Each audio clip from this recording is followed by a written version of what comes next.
Hi, my name is Joe Cernik. I'm a member of the faculty here at Lindenwood University in St. Charles, Missouri. Now, this is a show called Insight, and we discuss books on politics, both domestically and internationally. Sometimes books that provide a historical perspective on the present, and sometimes broader trend analysis books.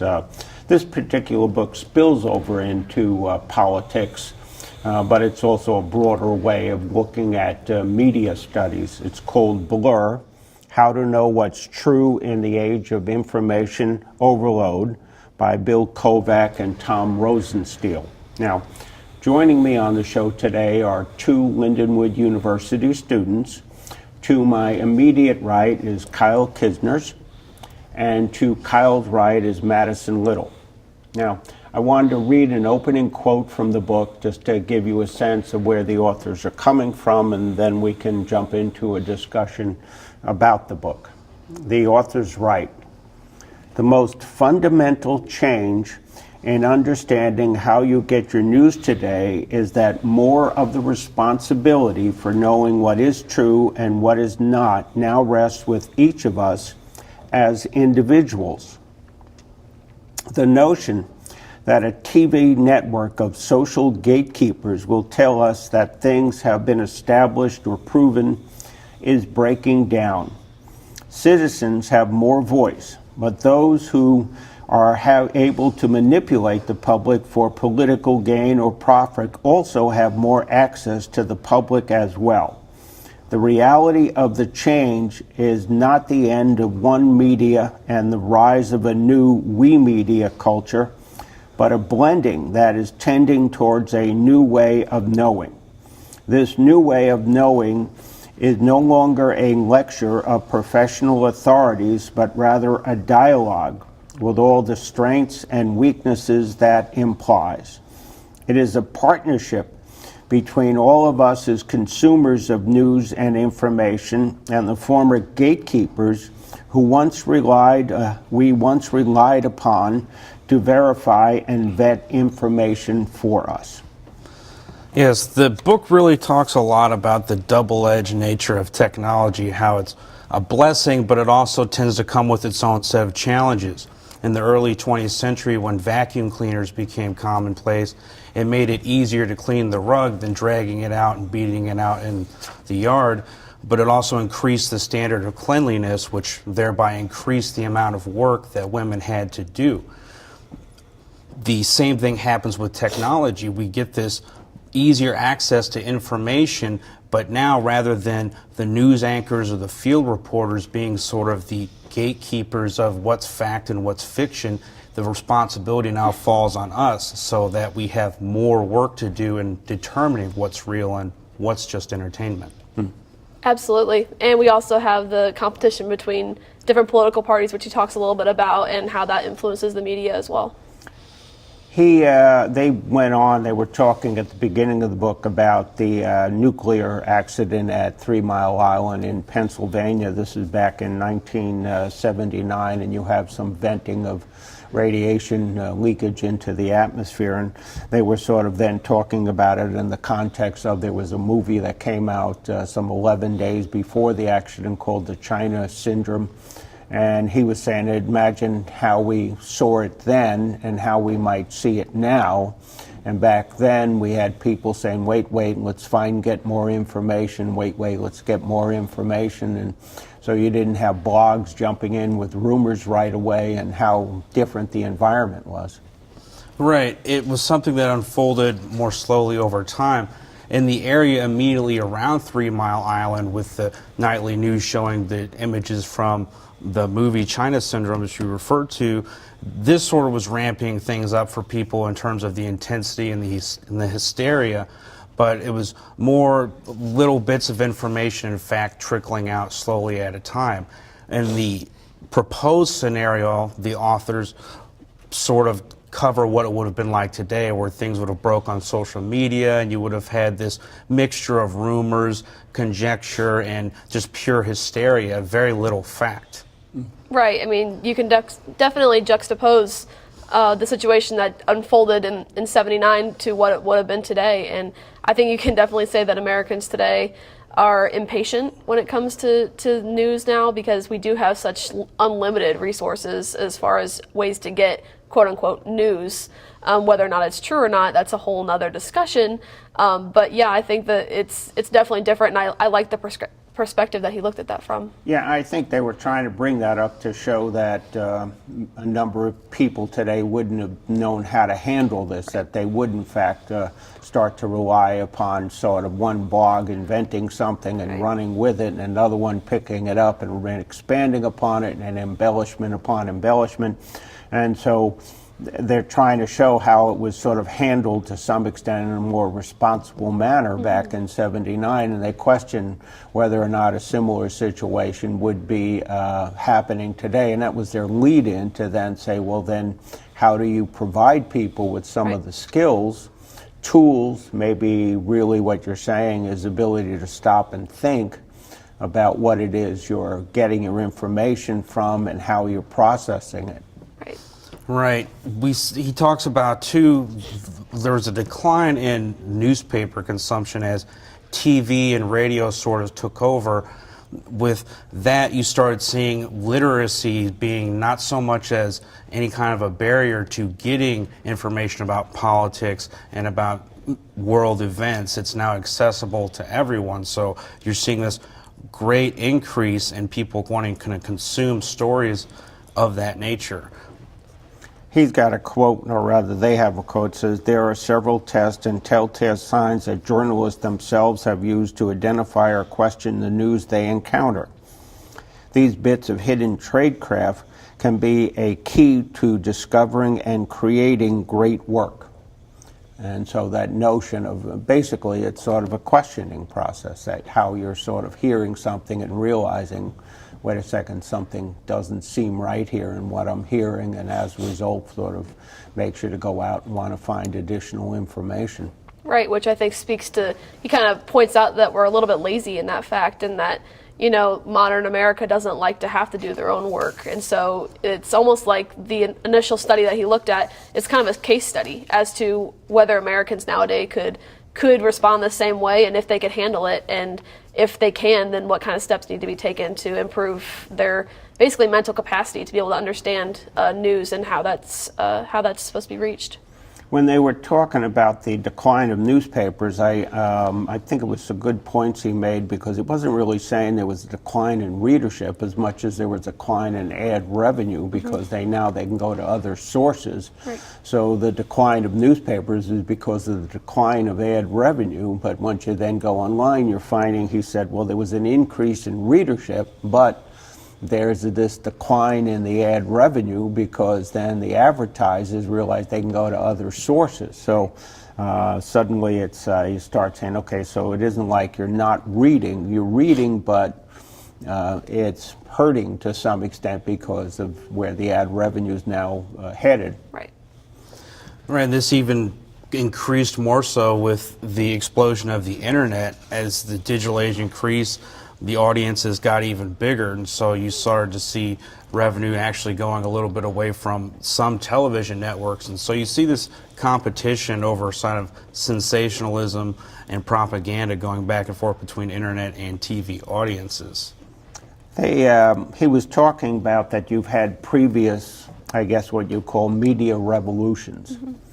So I like the one about the Gutenberg printing press, so that you end up going back to this period in the 1400s, and so that here's Gutenberg printing the Bible, and he ended up printing 180 of them in 1 year, which was a phenomenal number considering prior it took a monk a whole year to do one. And he was saying Oxford University, before you invent the printing press, it only had 122 books. And they said, so that if we jump ahead to 50 years later, you're now ending up having somewhere around 27,000 to 35,000 different types of books. Right. So a rapid change in, 50 years.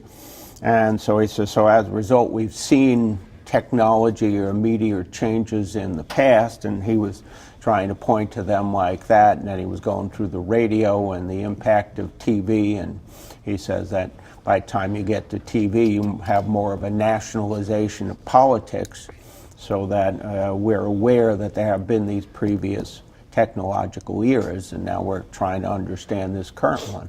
Right, absolutely. And the other ones are certainly important. I mean, the printing press allowed people in their everyday lives to have access to hard copy, literature for the first time that most people would never have been able to see before. So that was certainly a revolution in that aspect. And then you see the radio, which allowed people to kind of see news in their own way in their own homes. But again, it's one channel, two channels, very limited, sources as to what that's coming from. So people are more trusting of their news. And now with the television and internet, we have several different stations playing several different types of news, and it's still kind of now you have to weed through, what's the competition between the two of them to just get viewers to increase the revenue, and what's the actual truth in the news. He had a quote. So he said, so in the TV era, he says, so with the civil rights movement, the images pouring daily into American homes of brutal public and police reactions to peaceful protesters in the South made it impossible for the political system to continue to ignore the challenge raised by black Americans demanding equal rights. And so that how TV had an impact on something that we see changing. And he says televangelists, anti-war protesters, members of the women's rights movement, all were politically empowered by the new form of communication and began to change the nature of the political debate in the United States. So as a result, if we're seeing sort of what he called the we media, or what they call the we media now, we sort of saw some elements of that coming with TV. Right. He said that, I believe it was in the 1970s, around 70% of all TVs in America were usually tuned in to one of the big three networks that you referred to.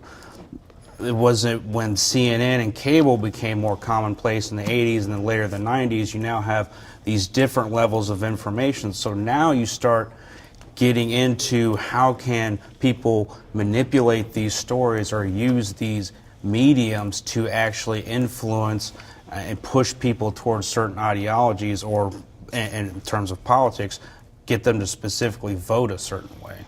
Absolutely, and he doesn't ignore the positive aspects either. Like you talked about, it's definitely provided a platform for certain movements that have been greatly influential in United States history. So we can't, completely write off TV as a negative source, but it does create a more difficult dilemma for being able to weed out what's true and what's not, and what to believe and what not to.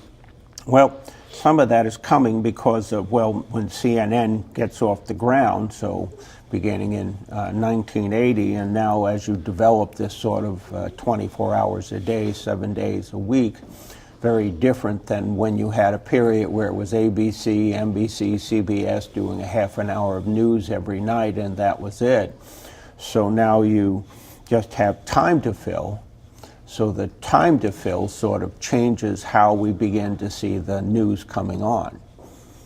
And so he goes through the idea that this had a very big impact, and so his impact is the notion that now, you need somebody to come on and talk. Right. So you're not really vetting their information beforehand, that they know the people coming on are essentially in charge, not the person answering the question. And with the person answering technically the question, they can say anything they want, and you can't necessarily stop and go, wait, you're full of it. Let's sort of take the time to realize that all you're doing is throwing out a propaganda line. Right. It becomes kind of this focus to where the news station is set up more just to pass along certain information, and that information can be of whatever nature or variety the messenger wants to put out. So if it's a candidate or wanting to put himself as a good money manager, then they would craft it that certain way. So rather than having, as you say a lot in your courses, Dr. Cernik, rather than having someone slow down and say, well, wait a minute, there's also these other nuances that we have to consider to get a whole picture on this. They're just taking 2 or 3 minutes to bombard you with talking points, and this is how a frighteningly large amount of Americans are getting the information that they hold true.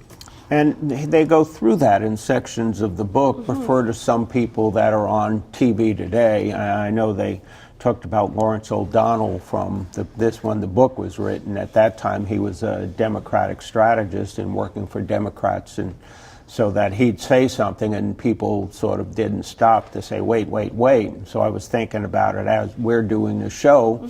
The House of Representatives is going to be taken over by the Democrats beginning in January of 2019, and I'm listening to Republicans on some stations. Well, we hope they're going to be Americans. We hope they're going to be patriotic, and so the person that's interviewing doesn't stop and go, wait, what are you saying in English? You're just throwing out some Republican Party talking points, but you're saying it, they're able to get away with it and make it sound like it's news, because the person that's interviewing, all they're saying is, well, I just need to get through this minute and a half. I don't have time to say, stop the cameras, let's talk for the next half an hour, and try and explain to the TV audience that all you're doing is spinning for the sake of your own political party, and stop. And so they don't do it. And they're addressing that in this book in the context of who's actually in charge here. Right, absolutely. He definitely is critical of the time-filling nature that the TV news stations have kind of created, and that, like you said, they're kind of dumbing down the news just to appeal to certain types of people, or to manipulate, people who are on the edge to kind of vote a certain way, or, providing news sources that may or may not be completely credible, but kind of paint a picture of their side is good or the other side is bad. And so there's a conflict there, and he's pretty critical of that, and how that's kind of hurting America and the way that politics works, and how weak the American mind is in that nature.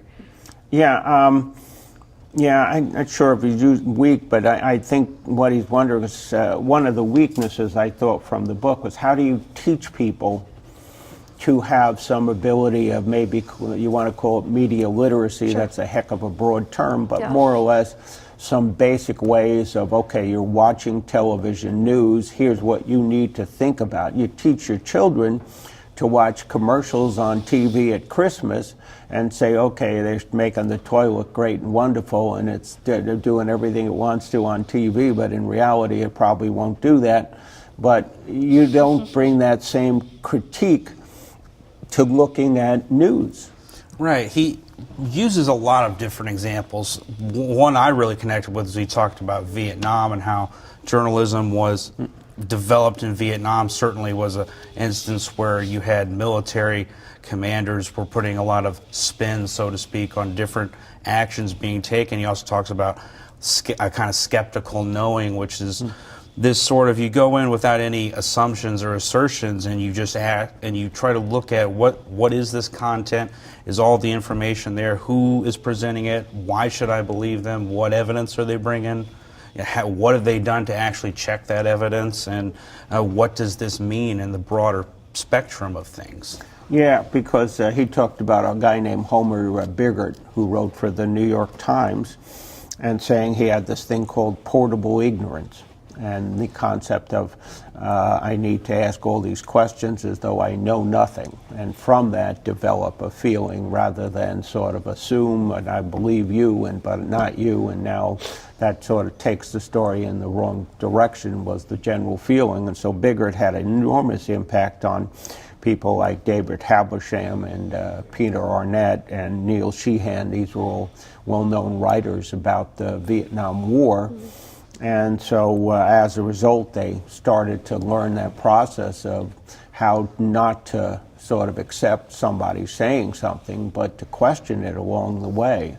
And I think the authors are bringing that up because these people had the time to do that, unlike a 24-hour, 7-day-a-week where it has to be, we're doing it right now and we're doing something and we're moving on, and that's the end of it.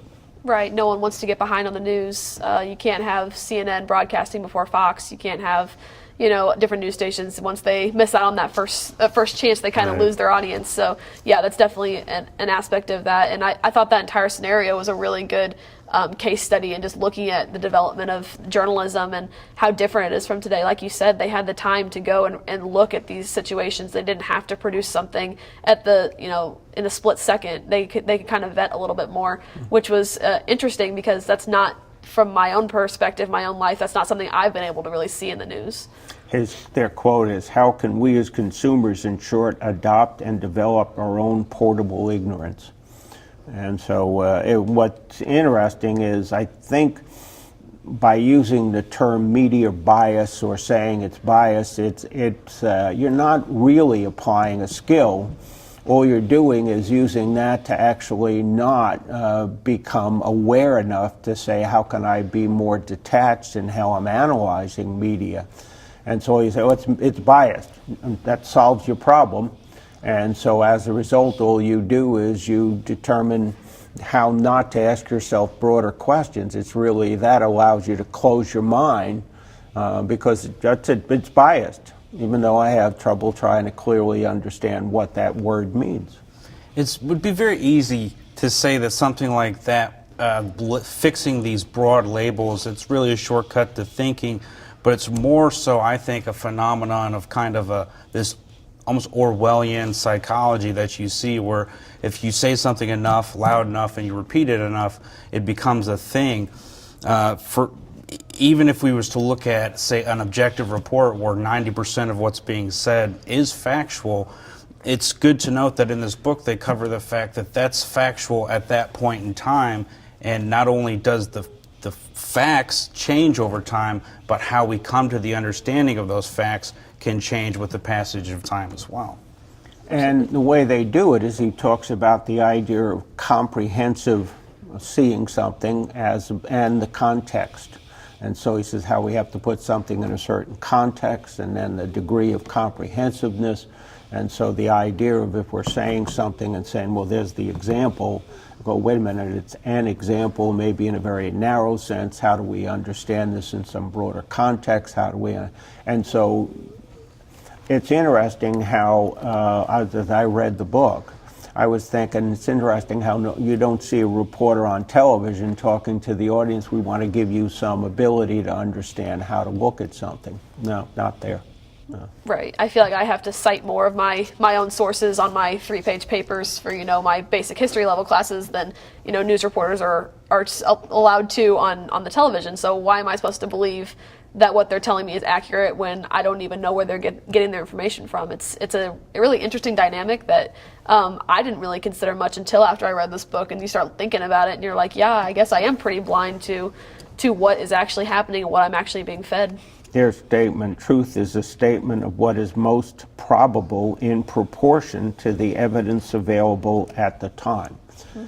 And so then I don't think he's necessarily trying to criticize a lot of journalists who see themselves as real journalists, because he distinguishes the journalists from the people that are having specific shows, say a Hannity or a Tucker Carlson or Rachel Maddow, where you don't necessarily see them as journalists. When the idea of Hannity was with President Trump and got up on stage recently before the congressional elections of 2018, and he gets up on stage in Cape Girardeau here in Missouri, and the station sort of issued a report or a statement about that they didn't like him doing that. They called Hannity a talent.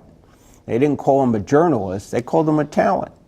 And so as a result, it's sort of like if you're not aware that if you're listening to somebody like Chris Wallace on Fox, who's trying to have some journalistic credentials, as different from Hannity, who's more involved in the process of manipulation, and saying you have to distinguish one from the other within the Fox situation. Well, then you're going to do the same thing with MSNBC if I'm watching a Rachel Maddow or a Lawrence O'Donnell, distinguished from, say, a news segment where the person doing it is trying to be a bit more journalistic. And so this ability to not do that And so where do you start to educate a public to tell them, here, we want to give you some skills?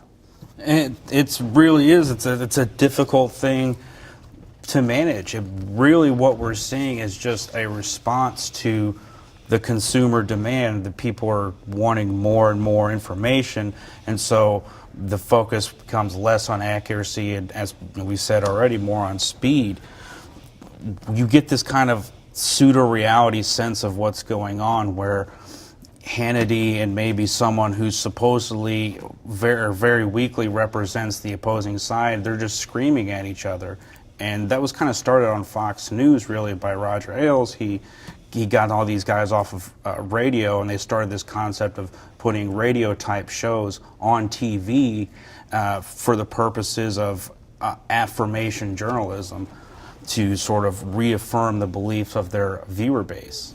He had models, so he said you had the journalism of verification, so this is what he meant by these reporters in Vietnam, but they had the time to verify and take the time to write something. And then he says you go to the journalism of assertion, which is more that you're in a different type of journalism where everything is immediate, so that you're having somebody on and you're sort of technically the host of the show, and you're going to sort of have a little bit of a dialogue, but the person that you've invited on is essentially in control because they can say anything they want, and this person doesn't have the time to say, stop, you're full of it.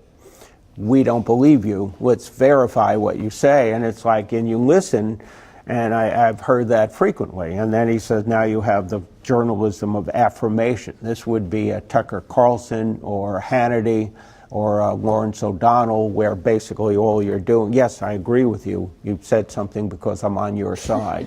And as long as they say it with, you know, assertion, that's what it is. You know, as long as they say it as they know what they're talking about, the general public's going to believe it. We only have a couple moments left. What do you think of this book, and what do you think you should tell the viewers? I think this book was actually very well rounded out. It did a good job of, you know, in just a couple hundred pages, going into a lot of the nuances, is first off explaining what exactly is journalism and what comprises good journalism, how to identify it. So I think it's definitely worth a good read for anyone who wants to know how to be better informed. I think it's important to also note that it's pretty bipartisan. There's critiques on both sides, and so it's appealing to both sides.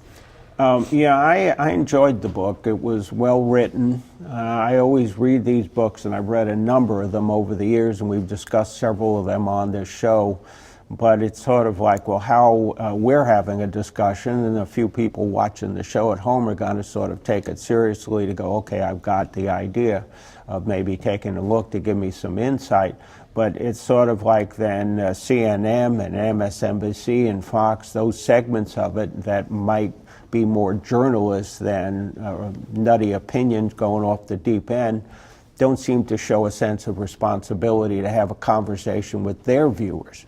And I think that's where the weakness breaks down. So good book. Thank you for joining us today.